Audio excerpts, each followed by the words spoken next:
So welcome back to the channel. Time has passed. It's now 2024 and I've been busy in the garage.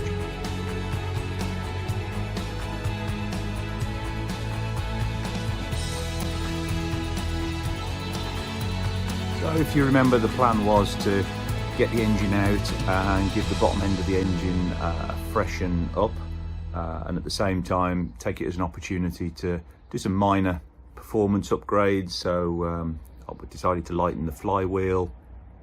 I'm going to change the camshaft in the car, use it as an opportunity to skim the block, skim the head, and then upgrade the metering unit, as that hasn't been touched for about 20 years. Give it a chance to do that and refresh all the timing obviously as well. So all up, that should make the car feel a whole lot newer and should give it a fairly good zest of acceleration as you put your foot down. So looking forward to really getting it back together and trying that. So over the festive period, I've been fairly busy. Decided to give the engine bay a little bit of a tidy up while the engine's out, so using it as a chance to tidy up some of the paint. To do that, I had to take out the master cylinder, the servo, clutch cylinder, remove some of the pipe work, the steering, take the electrics off of course, and then down here in the chassis as well, do some tidying up on the exhaust pipe, and I'm going to clean up the chassis with the various oil and bits and pieces around it and give that a coat of under seal as well. So all up, when the engine goes back in, that should be fitting of a smart new engine as well. Taking the opportunity to tidy up some of the parts as well, so started with the servo. So brought a repair kit. Decided in the end that taking one of these apart wouldn't be really a good idea. For the cost they are, it's better to replace it, but actually replace the boot on the end. And the big thing I noticed was replacing this seal in the end of the servo. That made a massive difference. And now when I give a good suck on the pipe outlet there, it's sealed, and I'm not sucking air past that seal. So we're going to give this a coat of paint, and then that'll go back in the car. So while the engine was out, I sent the flywheel away, and that's been lightened. I don't normally shout out businesses, but MGA Automotive Engineering in Bromsgrove, just south of Birmingham, did a fantastic job for me over the festive break, and I've got my flywheel back now. That's been lightened on the back. It's been faced where the clutch goes, and also the panel has been put down, and then the whole lot has been balanced as well. So when that goes back on the car, it'll be around 2 kilos lighter than what it was before, and should make a small difference on the feel of the acceleration. I know mathematically it probably won't make much difference at all, but certainly from my past experience of lightened flywheels, it does tend to make a slight difference to the feel of the acceleration. So looking forward to seeing what impact that's had. And I've been busy cleaning up all the parts. So here we've got the end plates and the timing cover all cleaned up, ready for new seals and ready to go back on the engine. And so to the engine itself. So while the original plan was a light refresh, maybe new rings, new bearings, when it's all apart, you start to measure, and it was getting close to the top limit of what it can be. So in for a penny, in for a pound, took the opportunity to have the engine rebored out. So we're now 20 over, new pistons, new bearings, journals, we've ground the crank, and while we're at it, reassemble the whole lot and balance it up as well. So I figured while the engine's out, this is something that will add value to the car. It will ensure its life for the next 10 years plus, and certainly in my ownership will make the engine nice and crisp and feel like it's driving like a new car. So good investment, I felt. So we've got the engine back, but it needs building, all the timing needs doing. So I'm going to be having a go at all of that.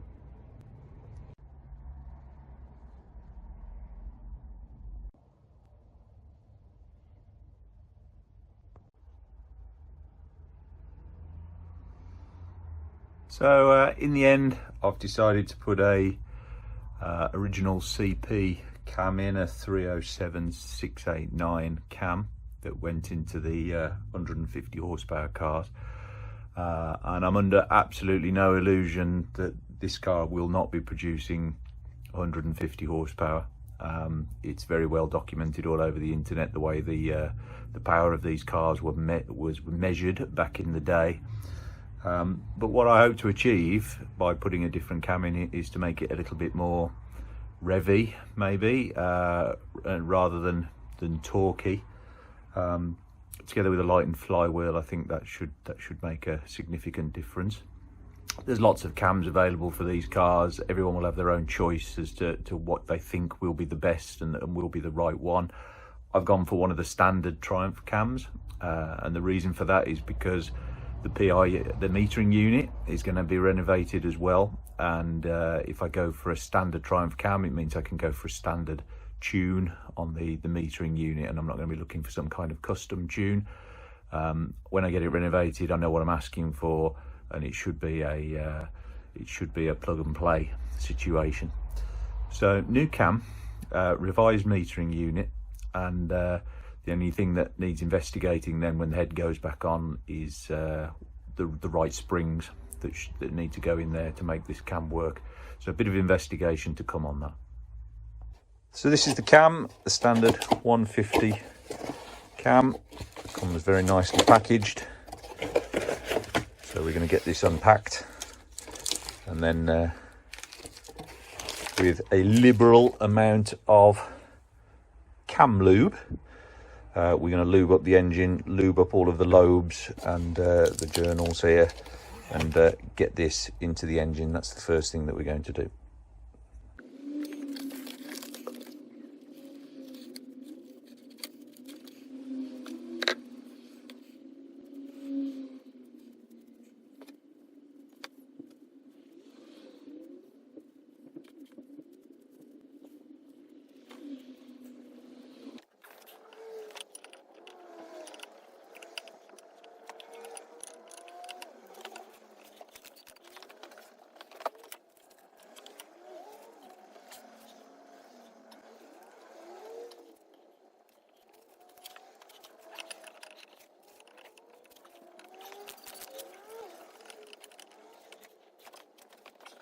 So with the cam successfully in the engine, note to self, it would be much easier to put in without the crank and the pistons in, but never mind, managed to get that in.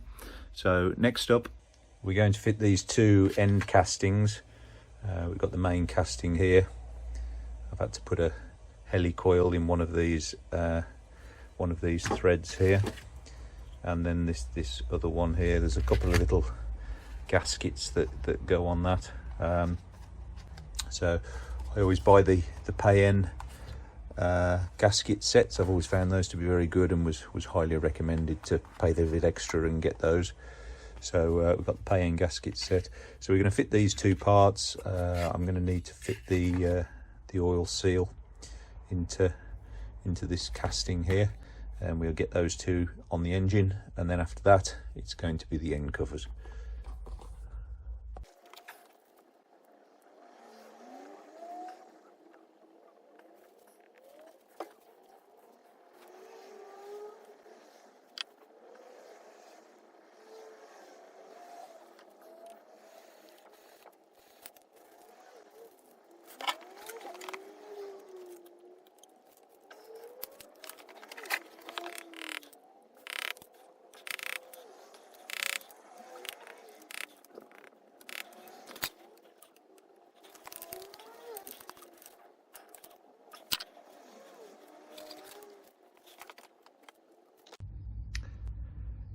Next, we put the seal into this end plate, make sure that's in the right way around, and what we're going to do is mount that onto this end.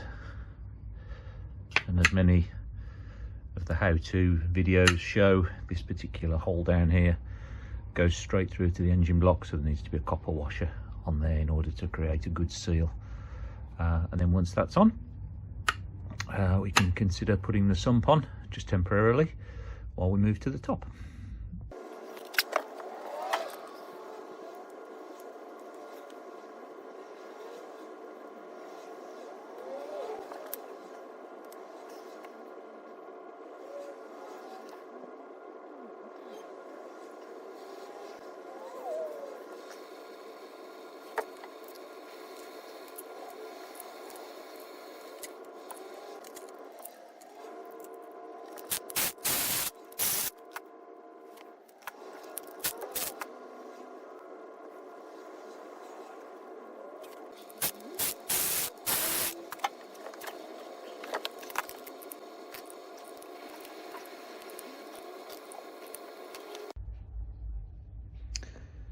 Next up, the end plate. So we've got the gasket here. I'm going to spread the gasket, liquid gasket, with a spreader all across here. We'll put that on there. We'll spread some liquid gasket across here, and then we'll drop it onto the engine. 2 dowels locating it in place, so it's a pretty fixed position, and then we can temporarily put it in place with a couple of bolts, and then we can move on to the timing.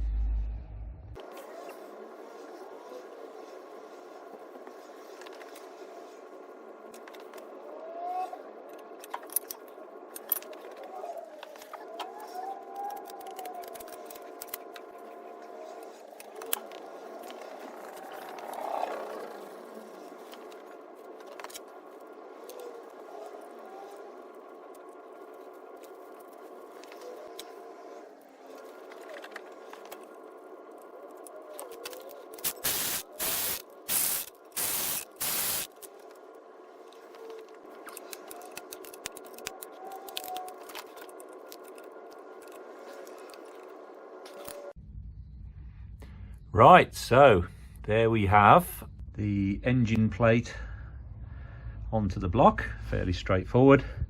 Making sure we've got the cam timing in there. Short bolts here, as we've got the bolt going in here. So those two are shortish bolts.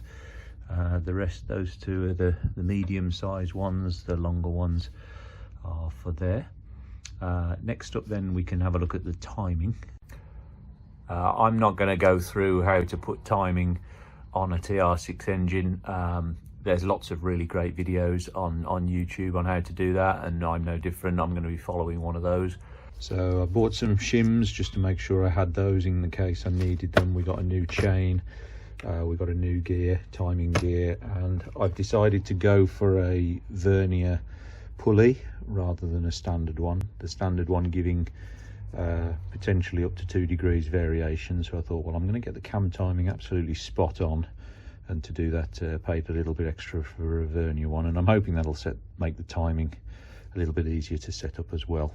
So I'm going to be fitting this and seeing how we get on. I bought myself a timing wheel, mounted that up on a piece of wood, so we're going to cut that out, mount that up to the front as well, get a bit of wire so I know where the timing is, and then follow some of the online tutorials in order to find the true top dead center of the engine.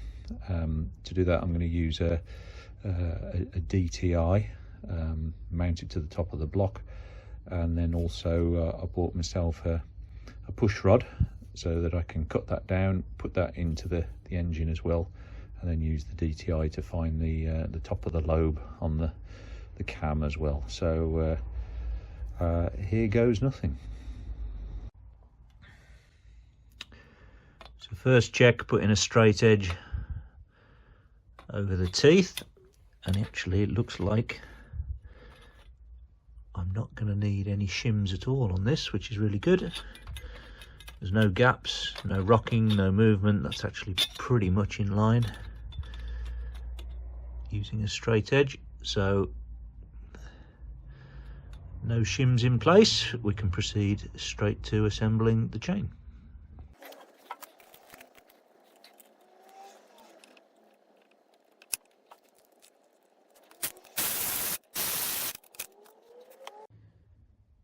So next then, provisionally position the sump, turn the engine over, and we can fine tune the timing.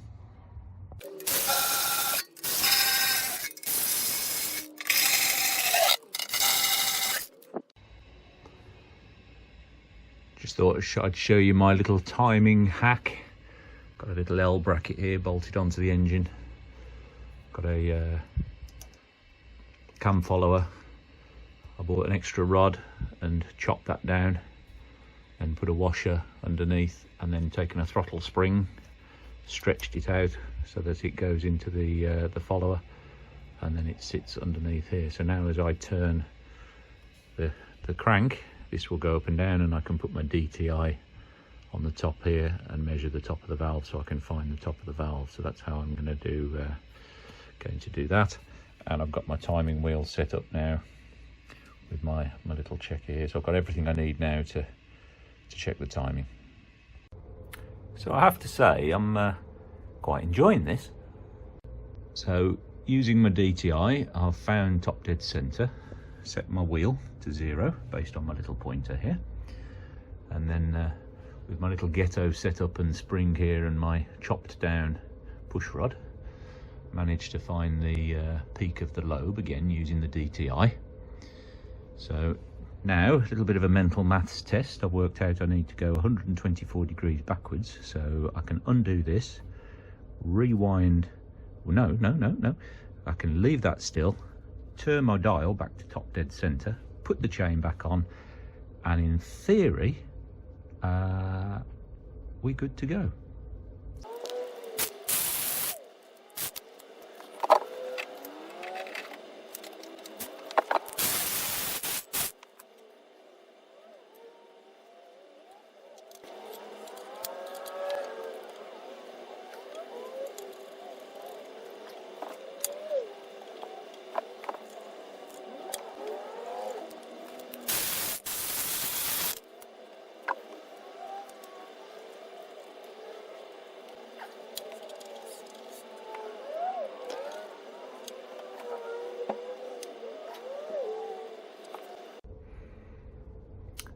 So we've set the crank pulley, so now we can check it. So set the piston to top dead center again and zeroed the wheel. So now we can turn it to 108 degrees, which is what the center line is for this cam, and see if we hit the top of the lobe on here. And if we have, great. And if not, I'm hoping we're within range that we can use the vernier capabilities on this this cam wheel to get it absolutely spot on.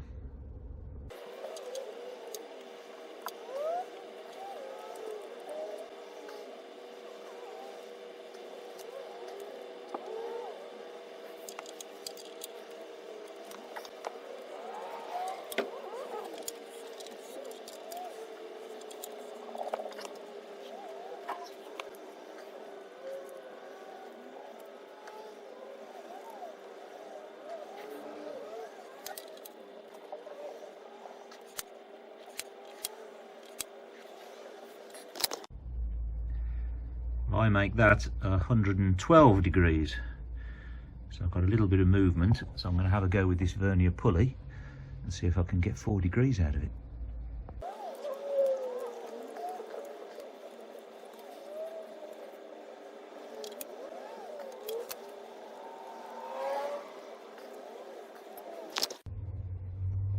Well, if adjusting a vernier cam is that easy, I'll be well impressed. So I'm going to go through the cycle again, get my top dead center, double check that, make sure that's right, then go through and measure the center line again.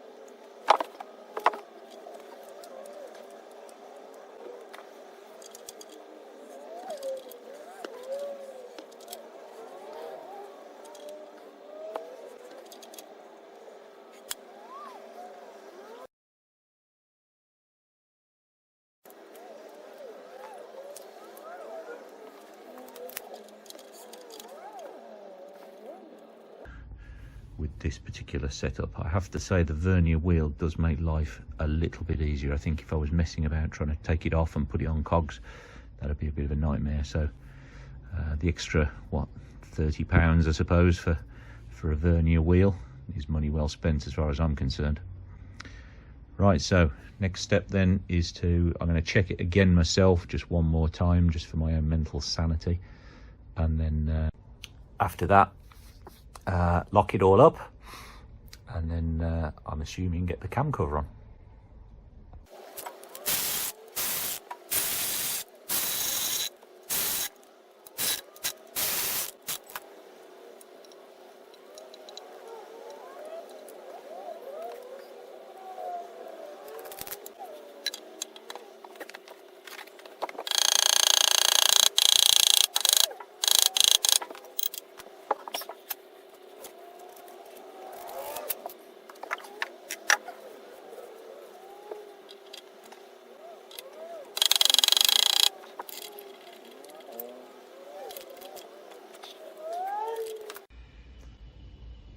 So that's the timing end of the engine done.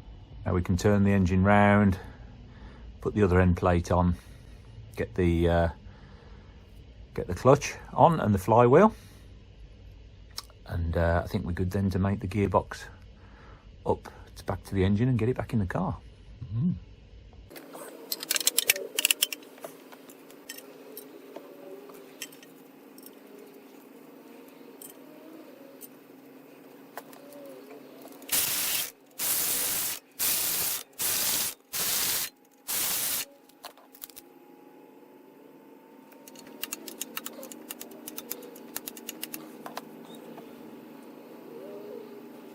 Right, so now we get to fit the flywheel. We've got our lightened flywheel. It's been balanced as well. So we'll take the cover off, keeping it in the right position, put the plate in, use an alignment tool to get the plate central, ready for fitting of the gearbox, and then torque this up onto the engine.